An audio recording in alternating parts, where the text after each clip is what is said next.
Bom dia. Eu creio que está visível aí, né?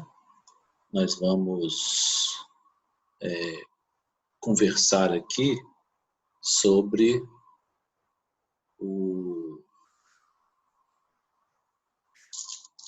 alguns trechos das mensagens de papai, né?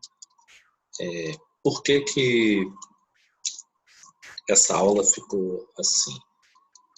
Minha mãe havia me pedido para fazer a aula para ela e eu propus nós fazermos 2 vídeos, como fica aí com o livro, né, com as mensagens. Um ficaria assim, eu conversando e ela interagindo através de outro vídeo, então nós gravaríamos e apresentaríamos. Mas ela me pediu para fazer. Então, eu, respeitando assim a aula que ela preparou, que ela pediu para eu fazer a aula dela, que ela já tinha dado todas as indicações, mas eu acho que a pessoa tem que respeitar a aula do outro e ela tem assim uma forma de preparar e de exprimir, né, o pensamento, o sentimento dela. Eu acho que não ficaria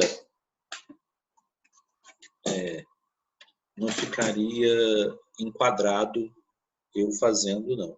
Então, eu já tentei uma vez fazer um estudo do livro A Saudade é o Método do Amor, numa pregação da escola sobre papai, mas eu não tive tempo.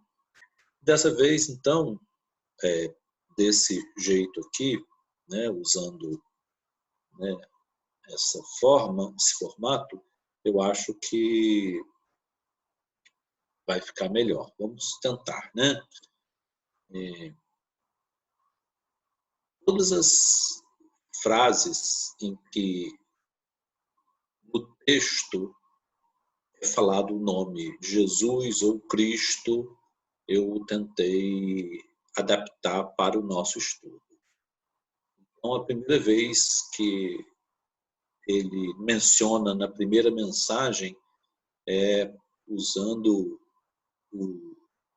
a expressão de Paulo quando escreveu aos Hebreus. Jesus Cristo, assim aparece no texto da mensagem, é o vencedor de ontem, de hoje e para sempre. No texto bíblico, nós encontramos, em geral, Jesus Cristo é o mesmo, ontem, hoje e para sempre. Então vamos cotejar essas duas possibilidades. Ele é o vencedor de ontem, de hoje e sempre, e ele é o mesmo. Considerando vencedor e o mesmo, nós temos que entender que trata-se de equivalência das categorias de Jesus Cristo. Ele é vencedor e ele não muda, né? Santa Teresa disse: Deus não se muda, né? Paulo disse: Jesus Cristo é o mesmo ontem, hoje, para sempre. Então ele diz: eu venci o mundo. Então ele é o vencedor, ele é vencedor. Ele não foi um vencedor ou perdeu em outra situação. Não, ele é vencedor. Ele é sempre o mesmo. Então, algumas pessoas já me questionaram, né? Na primeira mensagem, então, ele faz um agradecimento à mamãe, dirigindo-se, né? Hilda, você tem agido nas tarefas de nossa escola e a sua sede de maior extensão de temas evangélicos é igualmente minha. Muito interessante quando se associa a força com que se busca uma coisa, a sede. Sede. Porque a sede é física, né? O cérebro sente que tem sódio demais, então ele informa o hipotálamo e a pessoa sente a sede, né? Esse centro regulador hídrico, né, sente que falta água, então a pessoa tem que beber água, né? E ele diz que essa sede de maior extensão de temas evangélicos é igualmente dele, né? Em 1985, se não me engano, iniciaram-se os estudos, a aula de quarta-feira. A mãe pediu, o Rubinho autorizou, iniciou-se a aula de quarta-feira de estudo do Novo Testamento.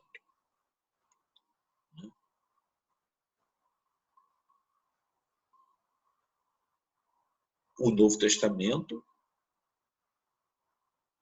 inclui não só as partes que são cotejadas, estudadas no Evangelho segundo o Espiritismo, mas também uma parte mais ampla.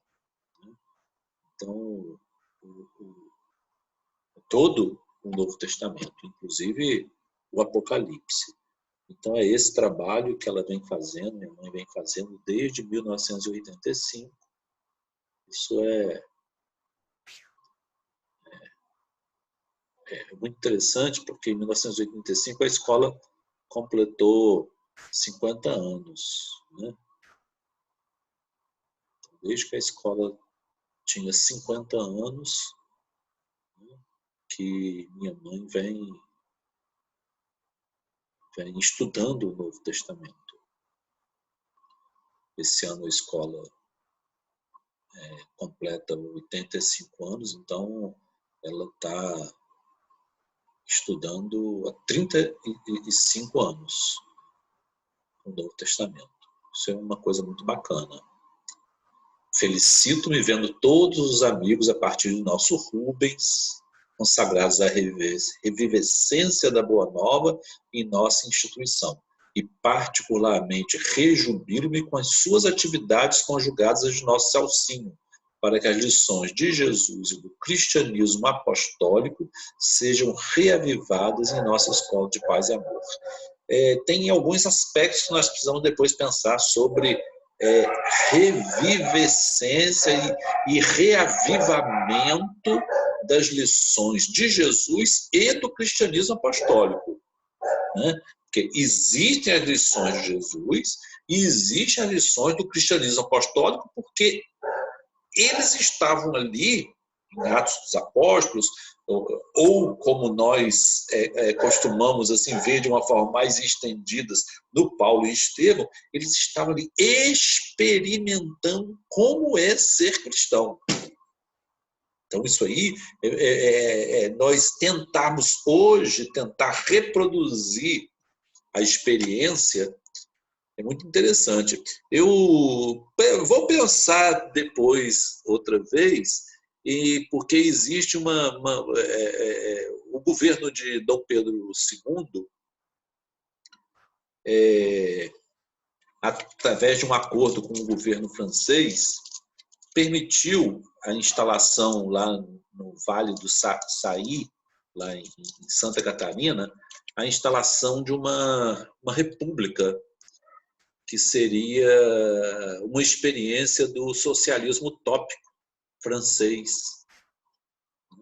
E foram os espíritas e homeopatas franceses que vieram, comandados por Benoît Mir, né, que aqui foi chamado de Bento Muri, né, um médico humanista, né, espírita, homeopata. Ele consagrou-se ao tratamento de pessoas, de escravos, o espiritismo no Brasil começou assim, começou associado à ideia do socialismo cristão utópico e da homeopatia. Então, essas coisas me vêm à mente. Continuando a primeira mensagem, ele continua depois falando sobre as teorizações estéreis. As teorizações estéreis, elas invadem o ambiente espírita. Quantas pessoas se preocupam e ficam ali ruminando questões absolutamente inúteis para a nossa espiritualidade. Se fulano foi fulano, se não foi fulano, se fulano reencarnou, se a reencarnação dele está em São Paulo, se está em Belo Horizonte, se está em Amapá. Umas coisas inúteis, e perde um tempo brigando.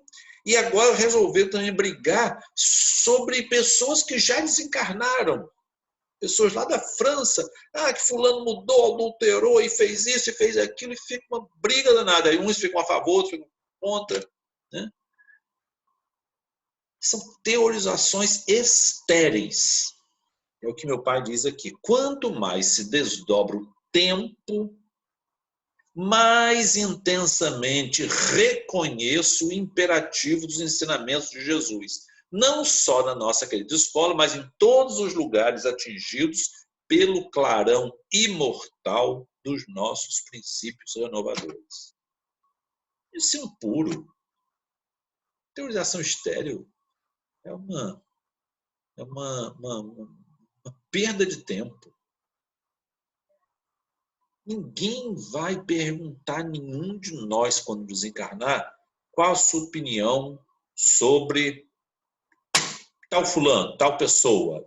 Ele era a reencarnação dessa ou não era? Ninguém vai se interessar nisso. Se Chico era Kardec, se não era Kardec, que provou, que fulano fez um livro para provar que era. A finalidade provou que era Kardec. Não provou, não acreditou, não acreditou. Tem a menor significação isso. A menor significação. E depois estão aqui as questões sociais, ele falando ainda na primeira mensagem sobre a nossa relação com os pobres, aqueles a quem nós chamamos pobres, né? E que está aí muito ligado à nossa pesquisa sobre o início do Espiritismo no Brasil, sobre esse projeto de Dom Pedro II de trazer essa colônia francesa para o Brasil. Quando me refiro aos menos ricos, é porque não compreendo possa existir pobreza ou penúria diante do Cristo de Deus. Os chamados pobres serão realmente pobres ou somos nós, os mais ricos de conhecimento, que lhes sonegamos a herança de socorro e amor que lhes compete no inventário de bens que Jesus nos legou? É o quê? Existe a questão social grave do nosso mundo.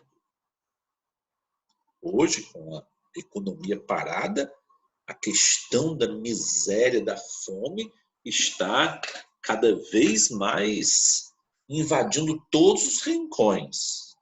Os chamados países desenvolvidos estão, muitos deles, experimentando situações de pobreza e fome.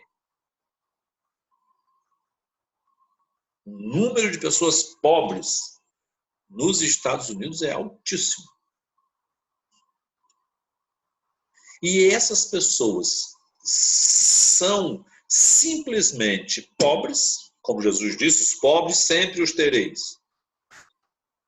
Ou há uma negativa das pessoas esclarecidas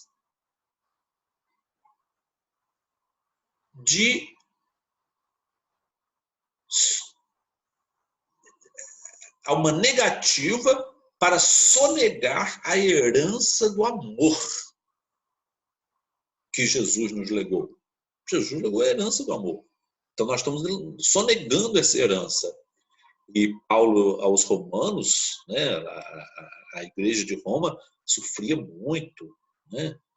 As pessoas viviam em cubículos, eles moravam em lugares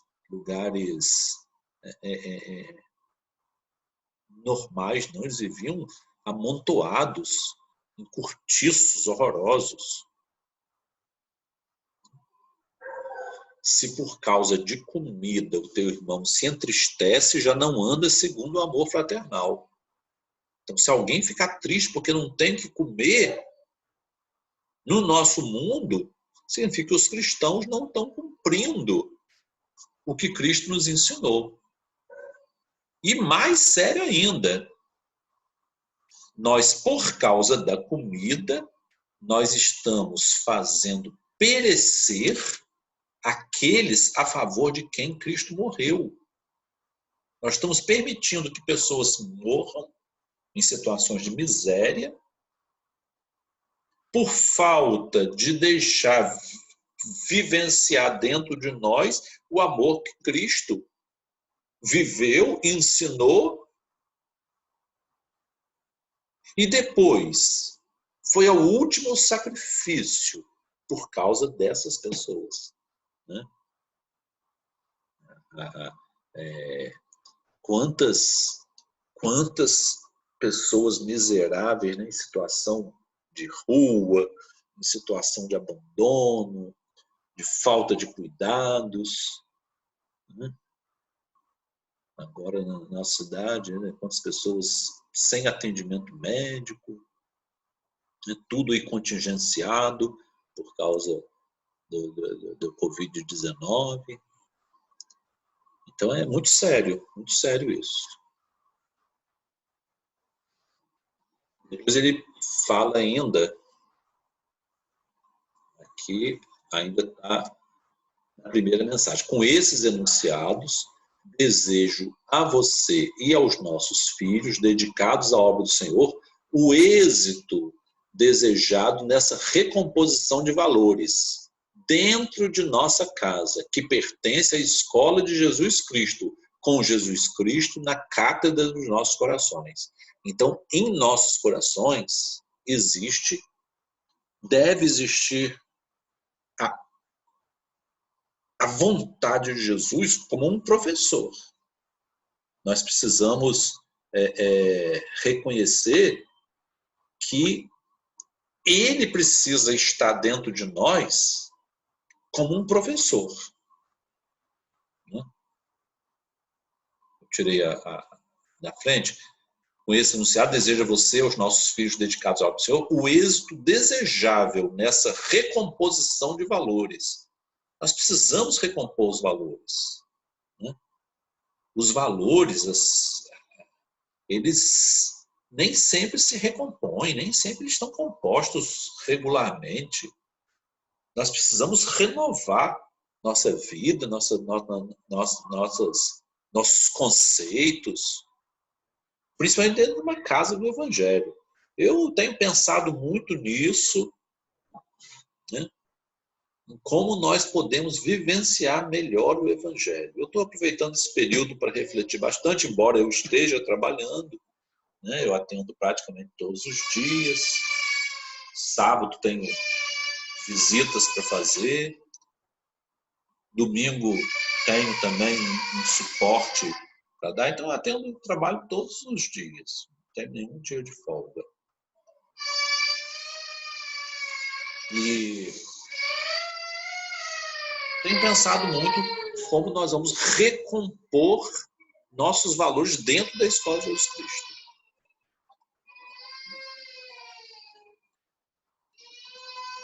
Vou mudando aqui de lugar isso aqui para não ficar na frente do... A inteligência na Terra de hoje sabe muito. O intelecto desenvolveu-se de uma forma poderosíssima, né? No entanto, realiza muito pouco no campo do sentimento. Promover o retorno à simplicidade é um empreendimento quase que exclusivo para gigantes. Então, são as pessoas sábias, são as pessoas que se agigantam diante de Deus, que conseguem tornar as coisas simples. Eu fiquei muito feliz de ter ajudado na composição aqui desse livrinho sobre Kardec, e quando o papai colocou as orientações bibliográficas para escrever sobre o homem simples, simplicidade e humildade, 53.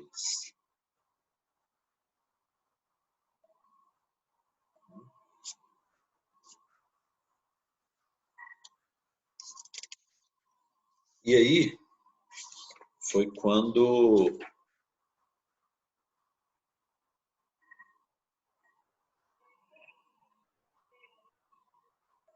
eu comecei comentando sobre a introdução do Livro dos Espíritos, que é uma síntese de todo o Espiritismo. Eu recomendo a qualquer um. Aliás, teve um ano na Sala Clóvis Tavares, que todos aqui são testemunhos, nós fizemos um ano só do estudo da introdução ao Livro dos Espíritos. É interessantíssima a introdução.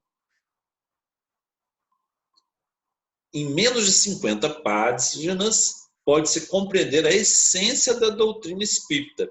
Encontre-se os fundamentos científicos, que são o alicerce de toda a estrutura doutrinária. O terceiro item da introdução, a doutrina e seus contraditores, resume de modo didático a eclosão dos fenômenos das mesas girantes. O quarto item, manifestações inteligentes, explica como se obteve o intercâmbio inteligível entre as duas dimensões da realidade. Quem lê a introdução pode compreender de modo fácil a evolução do pensamento kardeciano no decorrer do processo da codificação e entender a psicografia e fazer um paralelo entre a concepção científica do século XIX e o espiritismo.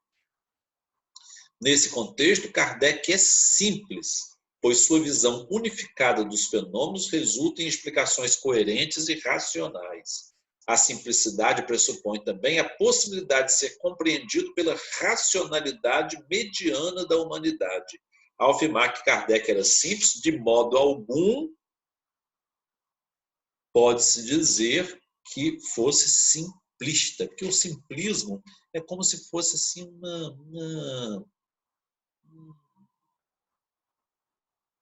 uma coisa piegas, uma coisa sem valor, né? Pois o simplismo é sempre uma forma enganosa e capciosa do entendimento da transmissão dos conceitos. Ser simplista é negar os múltiplos aspectos da realidade e mostrar muitas vezes maldosamente apenas a forma pela qual a realidade nos parece mais adequada. Um sábio é simples porque entende a complexidade das coisas de modo unitário. Kardec era um sábio. Era simples, pois captava a verdade nas suas variadas facetas e nos retransmitia com uma capacidade ímpar de traduzir na linguagem humana o inefável. É isso. É isso que... Aí depois o papai continua assim, estamos certos, porém, de que somos pigmeus à frente de tanta grandeza, mas somos pigmeus de Cristo, de Jesus, somando iniciativas que Ele, o Divino Mestre, abençoa para a nossa felicidade. Agora estamos na segunda mensagem. Vou mudar aqui também. Tudo se modifica, falando sobre Ele, né?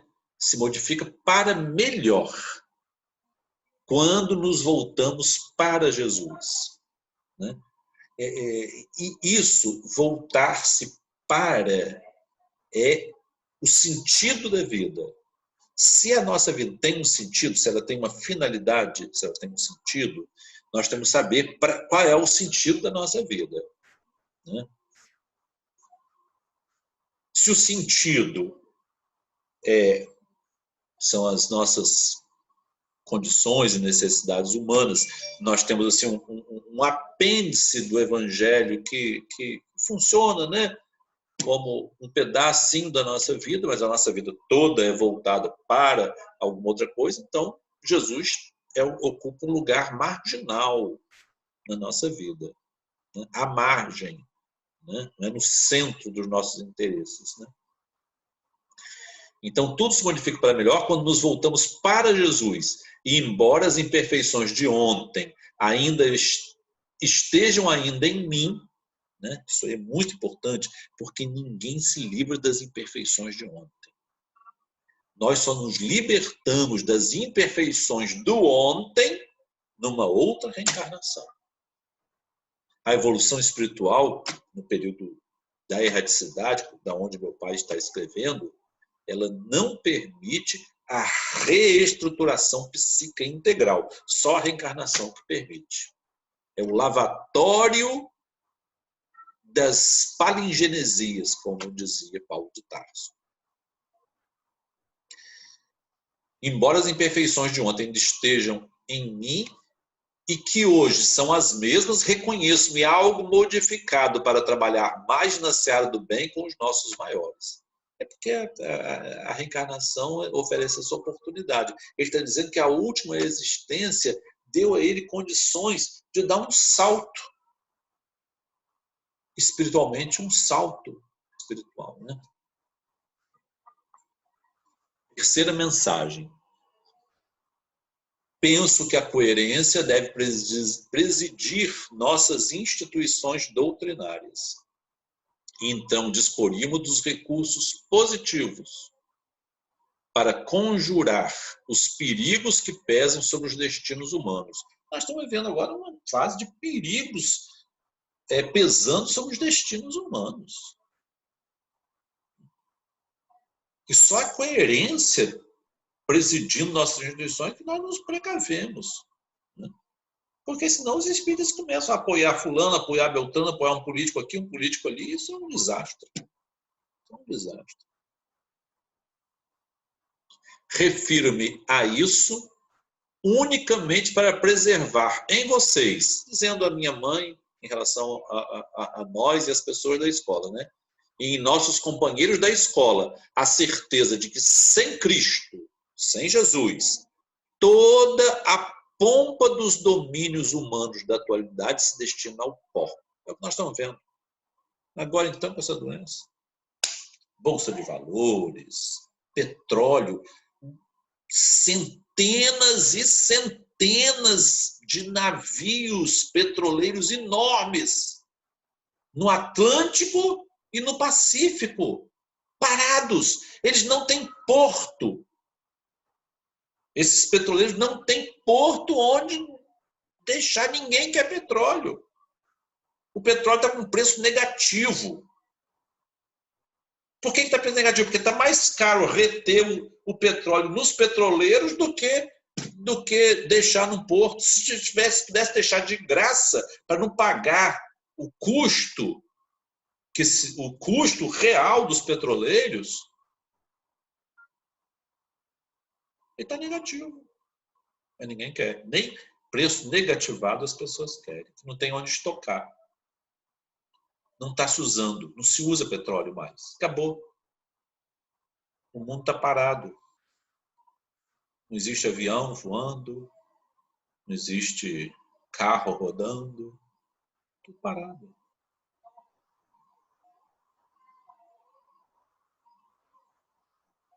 Então, o ouro negro perdeu o valor. Sem Cristo, toda a pompa dos domínios humanos da atualidade se destinam ao pó.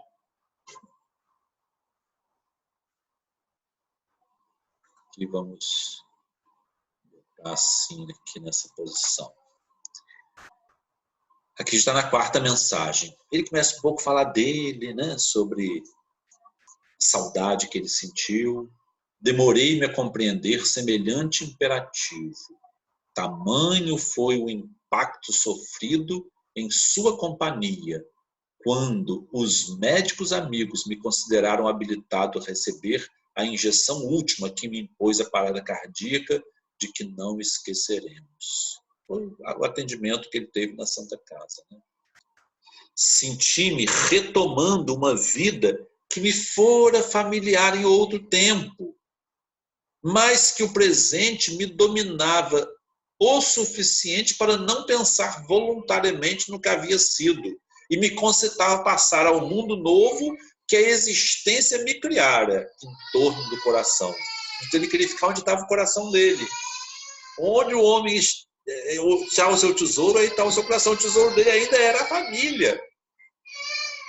A minha série de conflitos era muito grande, no entanto, em casa já nos habituáramos ao culto da oração e expedi a Jesus minhas solicitações para que as minhas faculdades se asserenassem. Isso é muito interessante, gente, porque por mais que nós tenhamos e venhamos a ter trabalho assim, assistencial, espiritual, estudo, a hora da nossa desencarnação é muito particular. Ninguém sabe como vai passar pela crise, pela transição das dimensões. Nós vivemos muito aprisionados às sensações carnais. Nós temos dor, nós temos sede, nós temos fome, nós temos cansaço, fadiga física, adoecemos, nos preocupamos com a proteção diante dos riscos. Aí, né? Temos uma série de sistemas adaptativos às situações do dia a dia. Os nossos sistemas adaptativos são bem animalescos, muito animais, muito parecidos com os animais. Eles são todos instintivos. Para que nós consigamos revalidar isso num outro sistema de funcionamento em que nós estejamos menos identificados com as necessidades do corpo e físicas, nossa, isso leva várias encarnações. Não estou desestimulando, eu estou apenas entendendo a realidade, que uma pessoa com muita espiritualidade, como meu pai, está relatando os problemas da dificuldade na readaptação ao plano espiritual. Isso aqui foi no Dia dos Pais, né? Foi no Dia dos Pais. Vamos dizer aqui, vou dizer se foi 85 ou 86. Vamos ver aqui.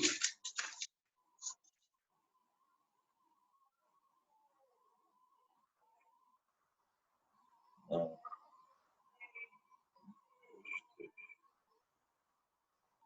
Não, já foi em 89.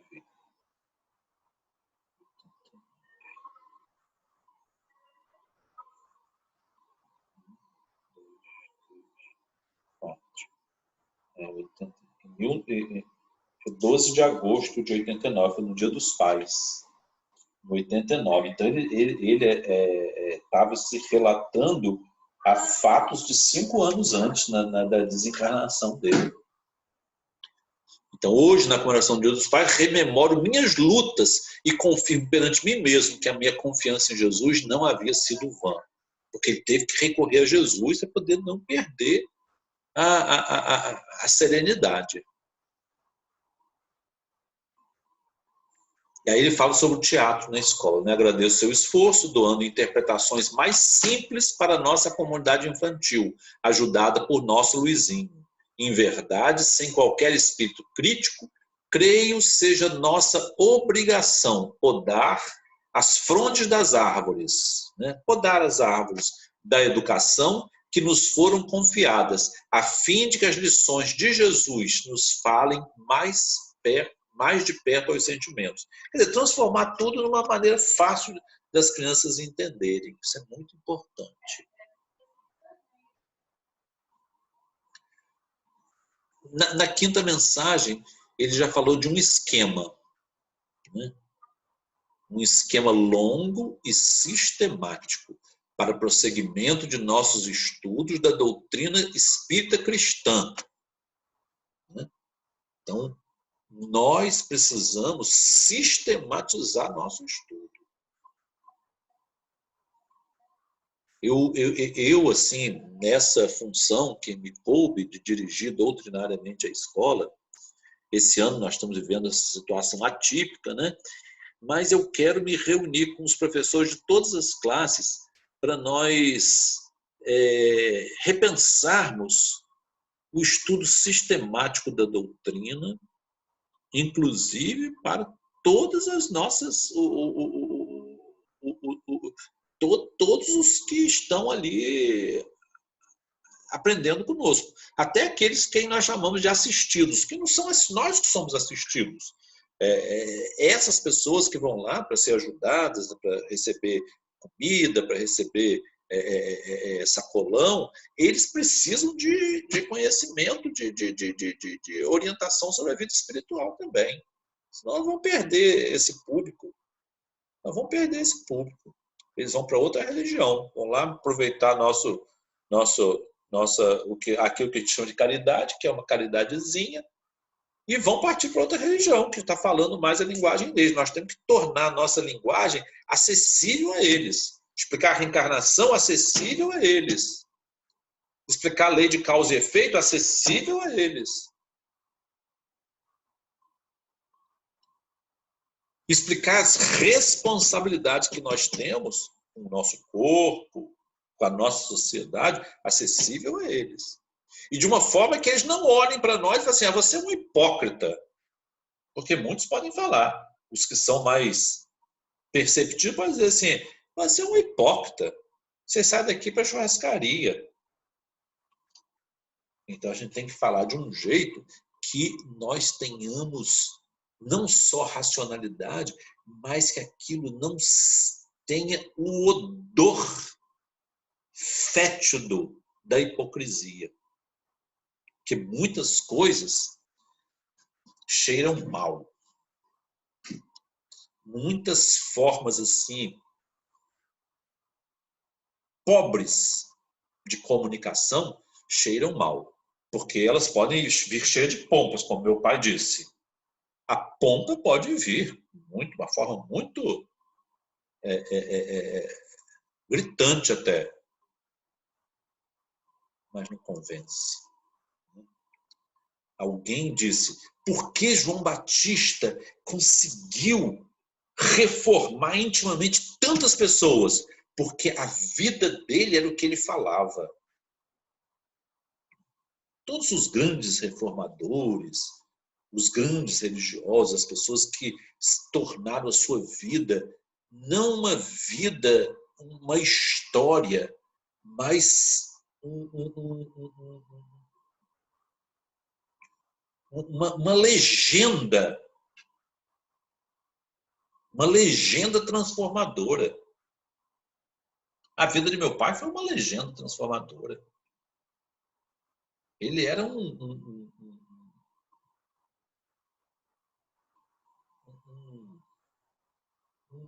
ídolo para muita gente. Ele se tornou assim um missionário.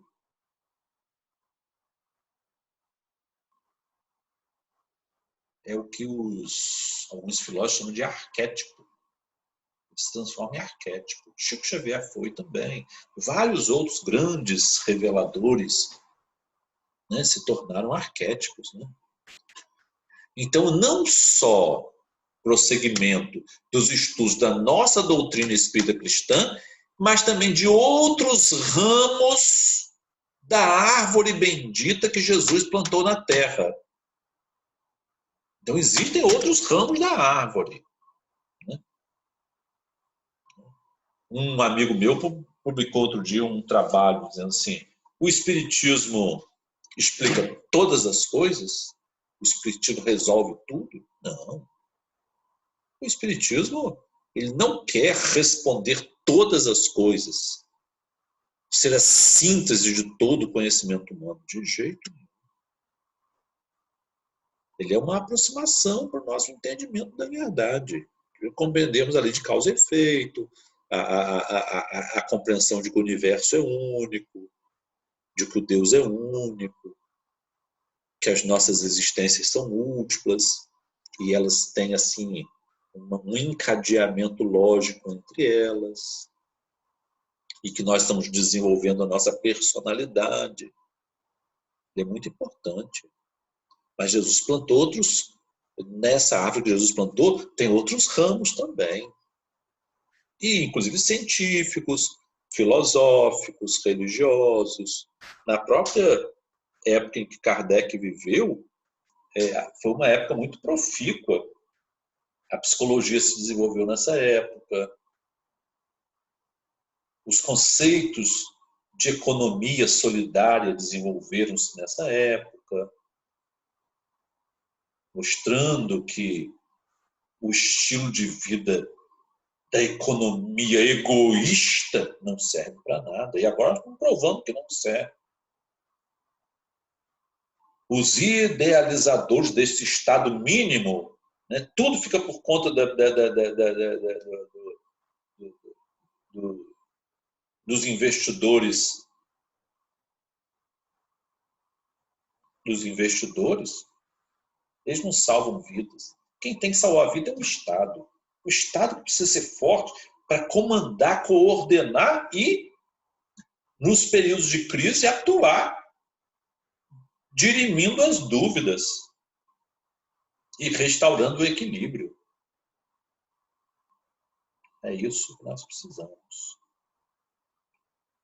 Então, todos esses ramos da árvore bendita foram plantados por Jesus. A evolução, o evolucionismo, Charles Darwin viajando pelo mundo, né? Ele descobriu coisas tristes. Ele, quando foi aos Estados Unidos e viu como os negros eram tratados nos Estados Unidos, sendo humilhados, sendo torturados de forma bárbara,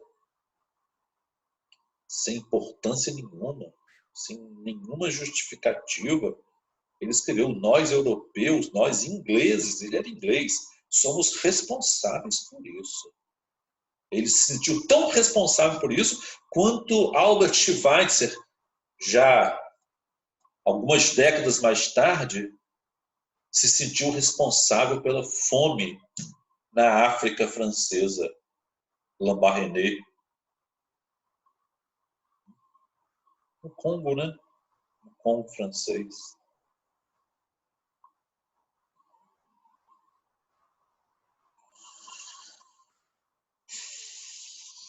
Porque Jesus plantou isso para a regeneração da vida planetária. Então é a vida planetária que vai se regenerar. As mensagens do meu pai são muito doutrinárias. Ele plantou essas árvores com a finalidade da regeneração da vida planetária. Então toda a vida tem que ser regenerada. Essa parada de produção, né, se não nos der um ensinamento, né, que precisamos remodelar a nossa economia, não vai ter valido nada. Então teremos que esperar uma segunda onda pior do que essa, uma praga pior do que essa. Porque no Egito foi assim, as pragas foram sendo sucessivas e cada vez piores, até a praga que matou, né, que foi a última praga. Matou os primogênitos, né, de cada casa.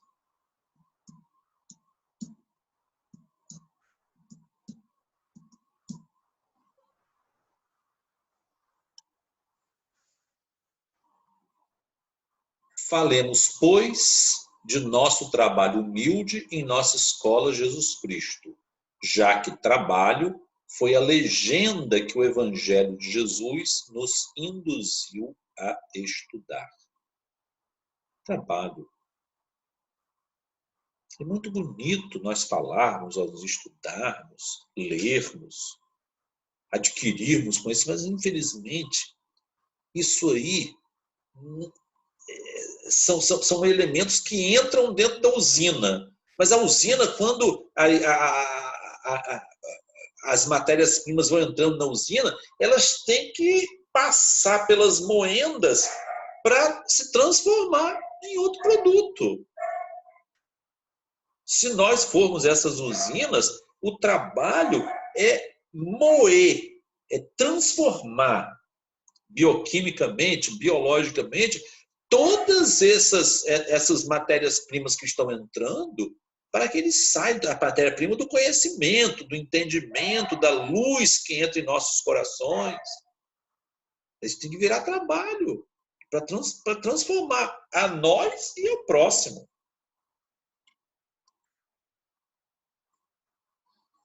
E já na sexta mensagem, falando um pouco sobre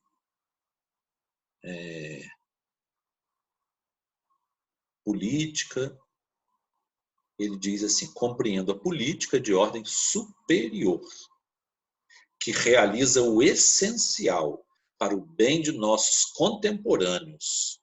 Né? Tudo é política, gente, tudo é política.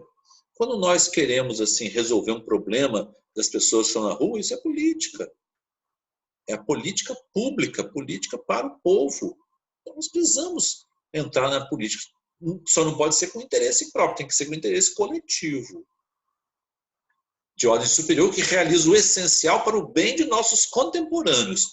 Mas se possuímos milhares de inteligências engajadas na aventura da vida pública, aí é um pedido que ele fez até a nós, filhos. Se já existem muitas inteligências engajadas nas aventuras da vida pública, por que não entregar essa ou aquela cota de nossas forças na expansão do Evangelho de Jesus, se efetivamente ainda somos tão poucos? Né? Se existe já tanta gente engajada nas lutas políticas, vamos tentar usar as nossas possibilidades para plantar e implantar o reino de Deus na Terra. É isso que ele pede de um modo muito simples. Né? A ideia é essa. Né? Eu vou sair do...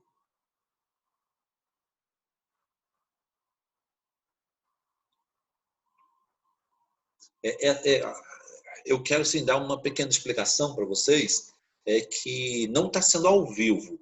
Então, como a ideia seria uma aula, eu precisaria assim, que algumas questões fossem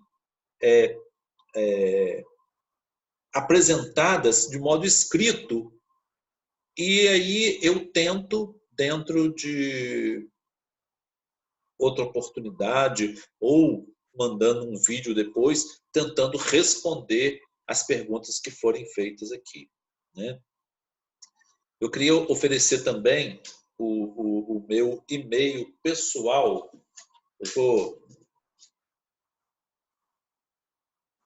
estou sem caneta aqui para escrever. Mas é o meu nome, Flávio Tave, T-A-V. Flávio Tave, T-A-V, @gmail.com. É Flávio Tavares, só que Tavares só as 3 primeiras letras, tudo junto. Flávio Otávio, T-A-V, @gmail.com. As pessoas que quiserem, que têm necessidade de enviar nomes de pessoas para oração, porque amanhã, segunda à noite, é o dia da nossa reunião, que não está sendo mais reunião mediúnica, está sendo uma reunião assim, de vibração e irradiação. Então, nós estamos irradiando através das nossas orações e a imposição de mãos, estamos irradiando à distância para as pessoas que estão doentes,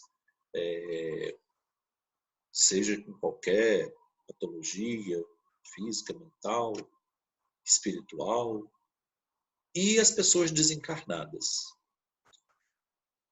Entre os desencarnados, eu peço que, se for possível, se a causa da desencarnação for suicídio, é a única causa que Allan Kardec separa das outras, no livro Céu e Inferno, que é dos suicidas. Então, eu queria assim, 3 grupos. Os enfermos, então a pessoa coloca o nome com o endereço. Os desencarnados, os suicidas. Então, pode enviar que nós estaremos assim na segunda noite em oração, em vibração sincera, reunindo, que nós nos reunimos nesses equipamentos que a tecnologia nos oferece, de conversa, sim, então nós fazemos essa oração para esses espíritos. É a forma que nós estamos podendo trabalhar. Que Jesus nos abençoe. Agradeço a todos a paciência de escutar. Deus abençoe a todos.